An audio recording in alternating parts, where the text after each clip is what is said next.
نحمده ونصلي على رسوله الكريم أما بعد فأعوذ بالله من الشيطان الرجيم بسم الله الرحمن الرحيم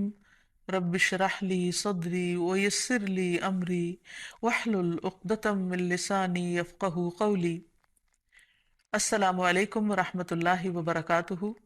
ناظرین، پروگرام دعا کیجئے کے ساتھ آپ کی خدمت میں حاضر ہیں۔ آج ہم انشاءاللہ ڈر اور گھبراہٹ کے وقت کی دعائیں آپ کے ساتھ شیئر کریں گے، کیونکہ ہر انسان کسی نہ کسی وجہ سے ڈر یا گھبراہٹ میں مبتلا ہو جاتا ہے۔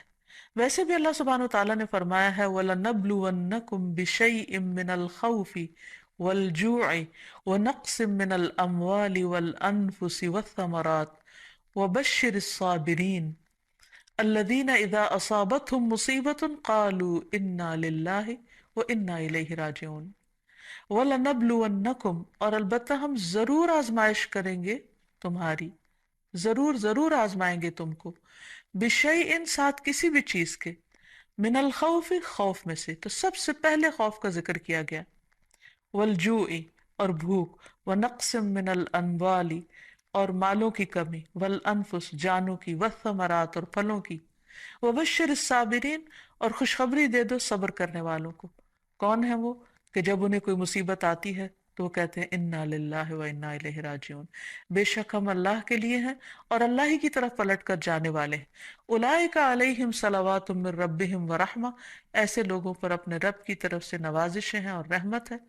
وَأُولَئِكَ هُمُ الْمُهْتَدُونَ، اور یہی سیدھی راہ پر ہے، ہدایت یافتہ ہے۔ تو اس لیے بہت ضروری ہے کہ ہم خوف اور غم اور گھبراہٹ اور تکلیف اور پریشانی کے موقع پر وہ کام کریں جو ہمارے رب کو پسند ہے، تاکہ ہم صحیح راہ پر ہوں۔ اور صحیح راہ پر چلنے کا فائدہ یہ ہے کہ انسان قیامت کے دن اپنے رب سے جا ملاقات کرے گا، اس حال میں کہ رب اس سے راضی ہوگا اور وہ رب سے راضی ہوگا۔ اس سے بڑی انسان کی سعادت اور کیا ہو سکتی ہے؟ تو پھر ہونا کیا چاہیے؟ یہ کہ انسان ڈر اور گھبراہٹ میں اللہ تعالیٰ کی طرف رجوع کرے۔ اللہ تعالیٰ کی طرف اس لیے رجوع کرے کہ پوری کائنات اسی سے سوال کر رہی ہے، اسی کی طرف رجوع کرتی ہے۔ قرآن مجید میں آتا ہے یسألہ من فی السماوات والارض، اسی کے آگے ہاتھ پھیلائے ہوئے ہیں، اسی سے سوال کرتے ہیں وہ سب جو آسمانوں میں اور جو زمین میں ہے۔ یعنی ساری مخلوق اپنے رب کی طرف رجوع کرتی ہے ہر ضرورت میں۔ جیسے ایک موقع پر ایک حضرت سلیمان علیہ السلام نے ایک چیونٹی کو دیکھا کہ وہ ہاتھ اٹھائے آسمان کی طرف دعا کر رہی تھی بارش کے لیے۔ تو ساری مخلوق اپنی ضرورت اپنے رب سے ہی مانگتی ہے۔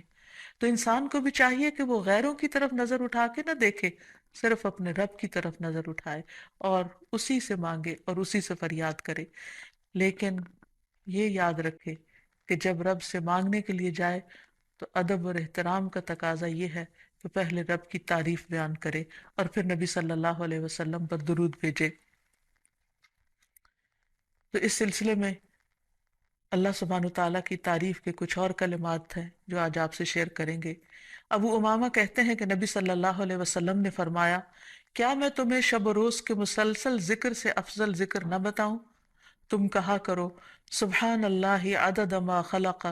سبحان اللہ ملء ما خلق، سبحان اللہ عدد ما فی الارض والسماء، سبحان اللہ ملء ما فی السماء والارض، سبحان اللہ ملء ما خلق، سبحان اللہ عدد ما احصا کتابہ، وسبحان اللہ ملء کل شیء۔ میں اللہ کی پاکیزگی بیان کرتا ہوں اس کی مخلوق کی گنتی کے برابر، میں اللہ کی پاکیزگی بیان کرتا ہوں جس سے اس کی مخلوقات بھر جائیں، میں اللہ کی پاکیزگی بیان کرتا ہوں ان چیزوں کی گنتی کے برابر جو زمین و آسمان میں ہیں، میں اللہ کی اتنی پاکیزگی بیان کرتا ہوں جس سے وہ چیزیں بھر جائیں جو آسمان و زمین میں ہیں، میں اللہ کی پاکیزگی بیان کرتا ہوں جس سے اس کی مخلوقات بھر جائیں، میں اللہ کی پاکیزگی بیان کرتا ہوں ان چیزوں کی گنتی کے برابر جن کو اس نے اپنی کتاب میں شمار کیا، اور میں اللہ کی اتنی پاکیزگی بیان کرتا ہوں جس سے ہر چیز بھر جائے۔ پھر تم اسی طرح الحمدللہ کہو، یعنی جہاں سبحان اللہ کہا ہے اسی طرح الحمدللہ کہ میں اللہ کی اتنی تعریف بیان کرتا ہوں۔ تو انسان اللہ سبحانہ تعالیٰ کی تعریف بیان کرتے ہوئے تھکے نہیں۔ اس تسبیح سے بھی انسان کی بہت سی مشکلات خود بخود حل ہو جائیں گی۔ اور پھر نبی صلی اللہ علیہ وسلم پر درود شریف پڑھے اور پھر اللہ تعالیٰ سے دعا کرے، کیونکہ حضرت انس سے روایت ہے، کہتے ہیں کہ میں نے رسول اللہ صلی اللہ علیہ وسلم کو فرماتے ہوئے سنا کہ اللہ تعالیٰ نے فرمایا، اے ابن آدم، تو جب تک مجھے پکارتا رہے گا اور مجھ سے امید رکھے گا میں تجھے معاف کرتا رہوں گا جو بھی تجھ سے ہوتا رہا، اور مجھے اس کی کوئی پرواہ نہیں۔ یعنی بڑے سے بڑا گناہ معاف کرنا اللہ سبحانہ تعالیٰ کے لیے کچھ بھی مشکل نہیں۔ تو بہرحال جب انسان پر کوئی آزمائش آئے اور خصوصاً ڈر، خوف اور گھبراہٹ کا وقت ہو، تو پھر انسان اللہ سبحانہ وتعالیٰ کی طرف رجوع کرے۔ سب سے پہلے انسان اس کی تحقیق کرے کہ ڈرنے کی وجہ کیا ہے، اس کو انالائز کرے۔ بعض اوقات صرف شیطان انسان کو ڈراتا ہے اور خوف دلاتا رہتا ہے، جبکہ خوف کی کوئی حقیقی وجہ نہیں ہوتی۔ اور پھر جب شیطانی وسوسے بار بار انسان پر حملہ آور ہو تو اس وقت انسان صرف اللہ کو کافی سمجھے، اللہ پر بھروسہ کرے، کیونکہ اسی پر توکل کرنا چاہیے توکل کرنے والوں کو، کیونکہ ہر مسئلے کا حل اسی کے ہاتھ میں ہے۔ پھر یہ کہ انسان صرف اللہ سے ڈرے۔ جو شخص اللہ سے ڈرتا ہے وہ کسی اور سے نہیں ڈرتا۔ دوسرے سارے ڈر ختم ہو سکتے ہیں اگر انسان کے دل میں سب سے زیادہ اللہ کا ڈر ہو۔ پھر اسی طرح اللہ تعالیٰ کا ساتھ محسوس کرے، کیونکہ اللہ سبحانہ وتعالیٰ اپنے بندے کو تنہا نہیں چھوڑتا۔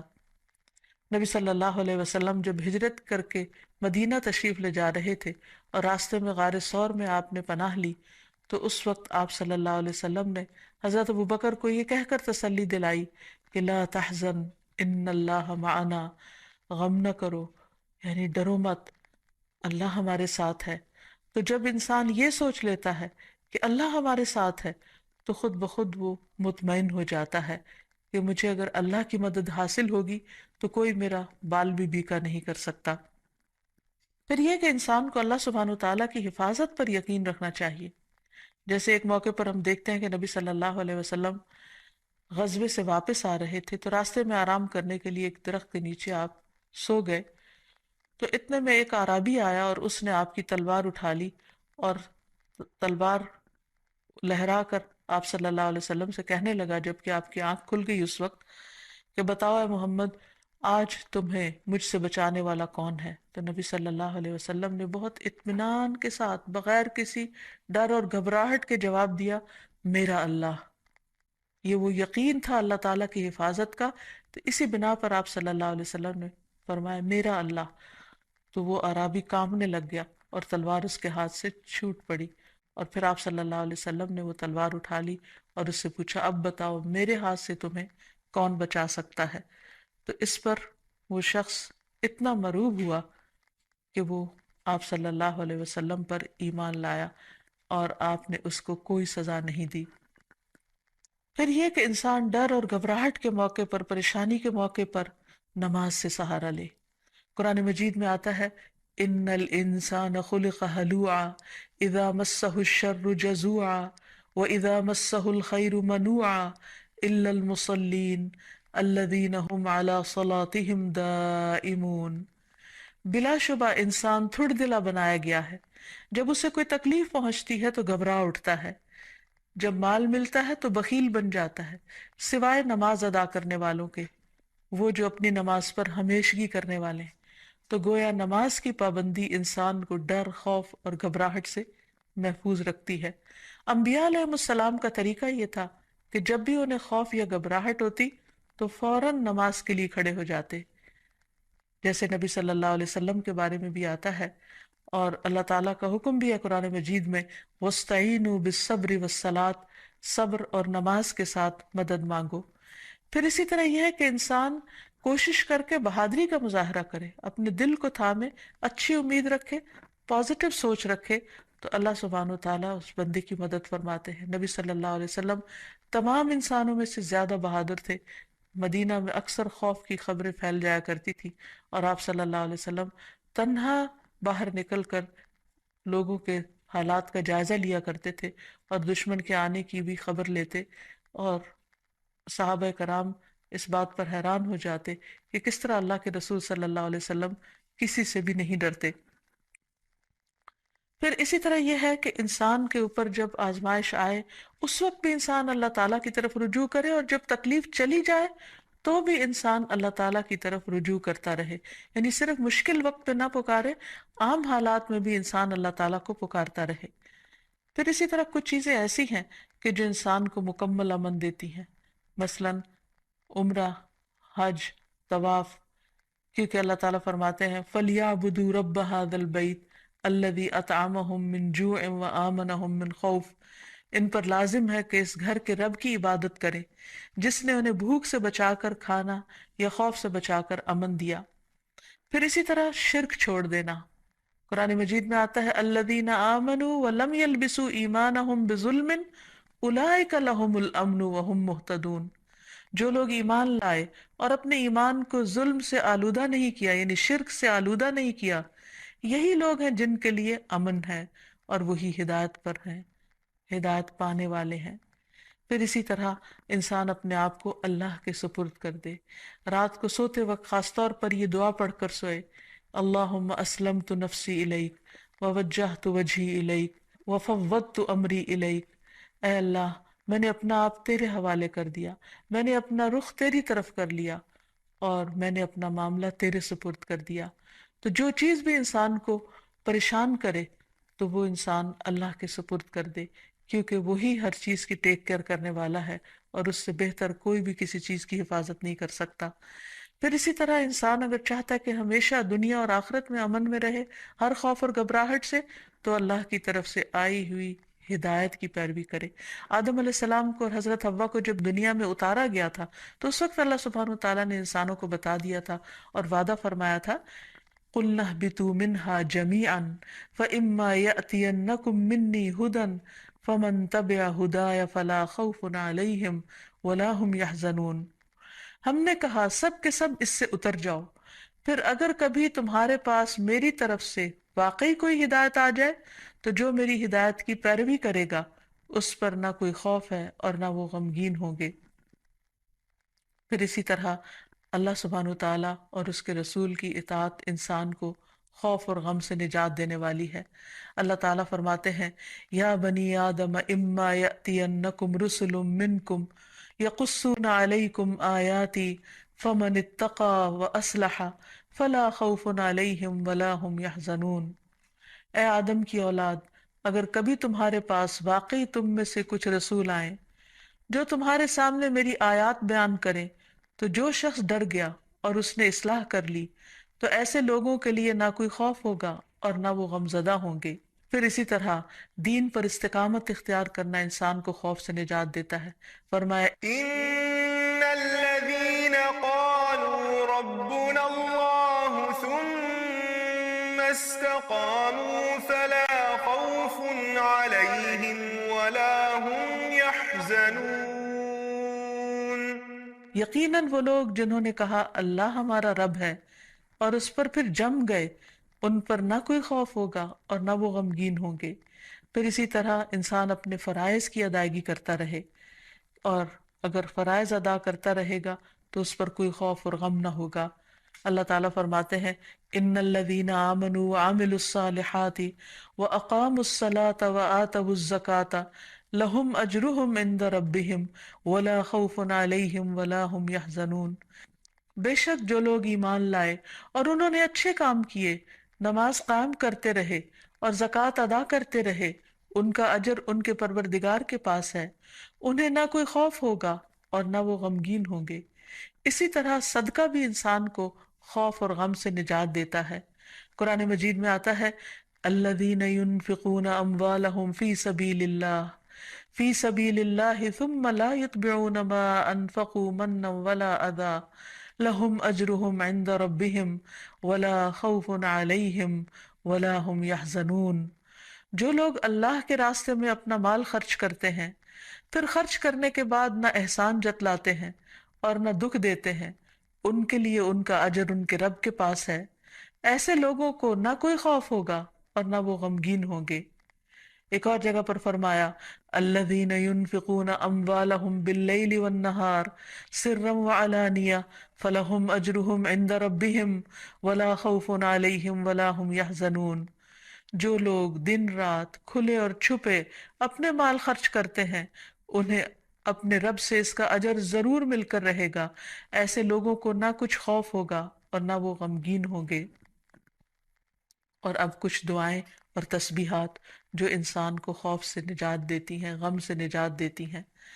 سب سے پہلے تو رسول اللہ صلی اللہ علیہ وسلم کی ایک حدیث کہ آپ نے فرمایا جو رات سے خوف آئے کہ وہ اسے پریشان کرے گی، کچھ لوگوں کو اندھیرے سے ڈر لگتا ہے، یا مال کے ساتھ بخل کرے کہ وہ خرچ ہو جائے گا، یعنی کسی کو کچھ دیتے ہوئے اس کے دل میں گھبراہٹ ہوتی ہے،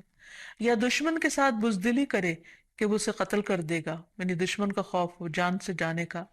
تو اسے چاہیے کہ وہ اس قول کی کثرت کر دے سبحان اللہ و بحمدہ، سبحان اللہ و بحمدہ،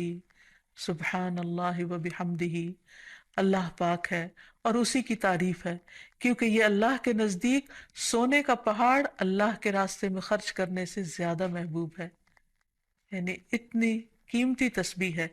کہ اگر ایک انسان اللہ کے راستے میں ایک پہاڑ صدقہ کرے تو اس سے بھی زیادہ اس تسبیح کا فائدہ اور اثر ہوگا۔ کتنے مختصر سے کلمات ہیں جن میں اللہ تعالیٰ کی حمد و ثنا بیان ہوئی ہے، یعنی انسان اس وقت تک ذکر اور ورد کرتا رہے جب تک کہ اس کا دل سکون میں نہ آ جائے۔ ایک اور روایت میں آتا ہے، عبداللہ ابن عمر رضی اللہ عنہ روایت کرتے ہیں کہ رسول اللہ صلی اللہ علیہ وسلم ڈر یا گھبراہٹ کے موقع پر انہیں یہ کلمات سکھایا کرتے تھے، اعوذ بکلمات اللہ التامۃ من غضبہ وشر عبادہ ومن ہمزات الشیاطین وان یحضرون، میں اللہ کے کامل کلمات کی پناہ میں آتا ہوں، اس کی ناراضگی سے، اس کے بندوں کی شرارتوں سے، شیطانوں کے وسوسوں سے،